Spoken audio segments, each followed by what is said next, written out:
Welcome back sa aking YouTube channel, Jeremy's TV Manila. Anyway guys, wala nang bumbay ito, libre lang. Tulong mo na lang din sa kapwa mo. Alright, thank you very much po. So ang topic natin ngayon po, today's reflection, o ang magandang balita sa araw na ito. Lagi ka bang busy? Abala sa iyong trabaho? Na tila ba ay naghahabol ka lagi? Nag-overtime ka? Ganon din sa negosyo mo? At sa marami pang bagay na halos hindi ka na makapagpahinga. Talagang habol ka ng habol para sa mga alalahanin mo sa buhay. So yung eksena kasi ngayon ng ating Panginoong Hesus, pagkatapos ng mangaral sa mga tao, kasama yung kanyang mga alagad, siyempre, di ba, sila yung mga tumutulong sa kanya.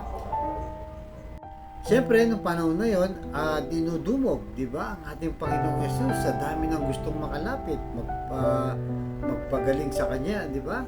So, siyempre nakakapagod din yon kung paano mo naman kukontrolin yung libo-libong mga tao sumusunod sa kanila.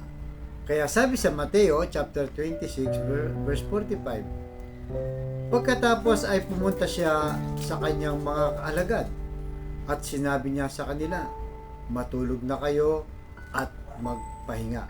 So, yun po, no? Talagang ating Panginoon Yesus mismo nagsabi na binibigyan niyang pagkakataon na magpahinga o mag-rest yung kanyang mga alagad. Sana mismo nagsabi, di ba? Kagaya sa panahon natin ngayon, di ba? Modern time, papasok tayo ng Monday hanggang Friday yan. Yung iba hanggang Saturday pa. Di ba? Pero dapat pag dating ng linggo, kailangan mo magpahinga dahil ano yan, blessing ni Lord para sa ating katawan, di ba? Bigyan mo ng oras at panahon ng sarili mo para makapagpahinga, di ba?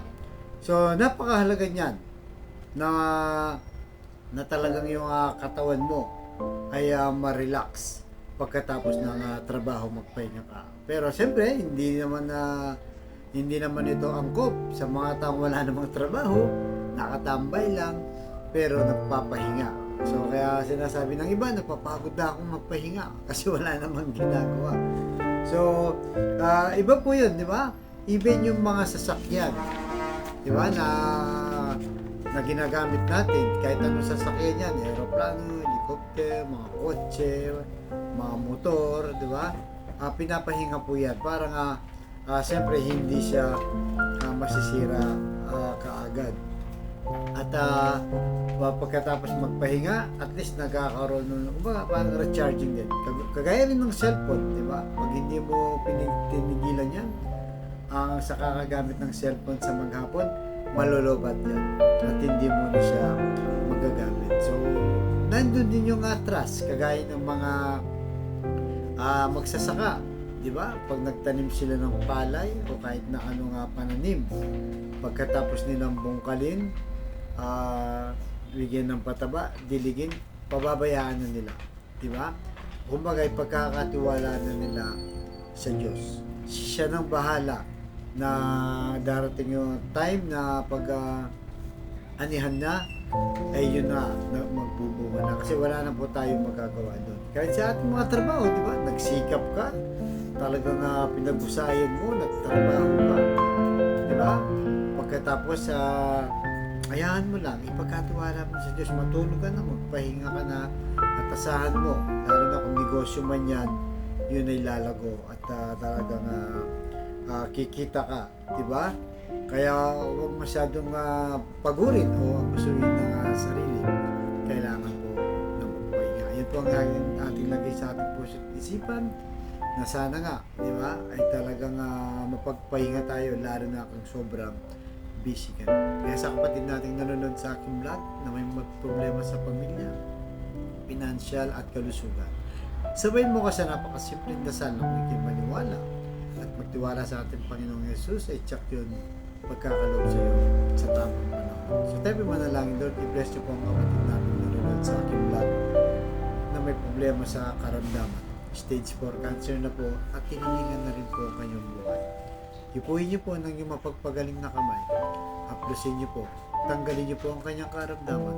Alam naman po namin na walang imposible sa iyo kung iyong loloobin.